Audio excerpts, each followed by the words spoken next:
Party కార్యకర్తలకు అదేవిధంగా నాయకులకు అండగా ఉండే విధంగా అదేవిధంగా ప్రజా సమస్యలు కూడా పరిష్కరించే పనిలో భాగంగా ఈరోజు పుంగనూరు పట్టణానికి రావడం జరిగింది. అదేవిధంగా ఈరోజు అందరినీ కూడా కలుసుకొని ఏ సమస్యలు ఉన్నా కూడా వాటి అన్నింటినీ కూడా ఒక ఎంపీగా పరిష్కరించే విధంగా కూడా కృషి చేస్తానని చెప్పి కూడా తెలియజేస్తాను. రాష్ట్రంలో మనం వినుకొండలో చూసాము, ఇది వరకు కూడా చూసాము. వినుకొండలో పట్టపగులే 2 చేతులు నరికేసి మెడ నరికేసి ఒక వైఎస్ఆర్సీపీ నాయకుడిని ఏ విధంగా చంపారో ఈ రోజు అందరూ కూడా చూసాము. చాలా దారుణమైన విషయం.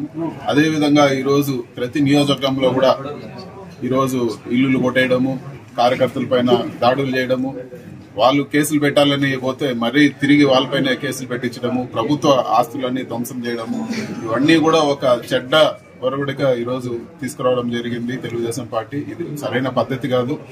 ఎప్పుడు కూడా ఎవరు కూడా శాశ్వతంగా అధికారంలో ఉండే పరిస్థితి ఉండదు. కానీ ఇలాంటి వాటికి బీజం వేస్తే రేపు పరిస్థితులు దారుణంగా మళ్ళీ ఈ ఫ్యాక్షన్ గొడవలు మళ్ళీ ఒకప్పుడు ఆంధ్రప్రదేశ్ లో ఎంత ఘోరంగా ఉన్నిందో ఫ్యాక్షన్ గొడవలు ఇవన్నీ కూడా ఆ విధంగా దారితీసే పరిస్థితులు ఉన్నాయి. ఇలాంటివన్నీ లేకుండా కూడా శాంతియుతంగా ఈ రోజు పరిపాలన జరపాలని చెప్పి కూడా నేను తెలుగుదేశం పార్టీని నేను కోరుతా ఉన్నాను. ఎందుకంటే ఈ విధంగా చేస్తే ఎప్పుడు కూడా కాలం ఒకే విధంగా ఉండదు. ఖచ్చితంగా మార్పులు ఉంటాయి. ఆ రోజు మళ్ళీ అందరూ కూడా మీ పార్టీ వాళ్ళు కూడా ఇవన్నీ కూడా చవి చూడాల్సి వస్తుంది. ఇవన్నీ కూడా ఒక మంచి సంస్కృతి కాదని చెప్పి కూడా నేను తెలియజేస్తాను.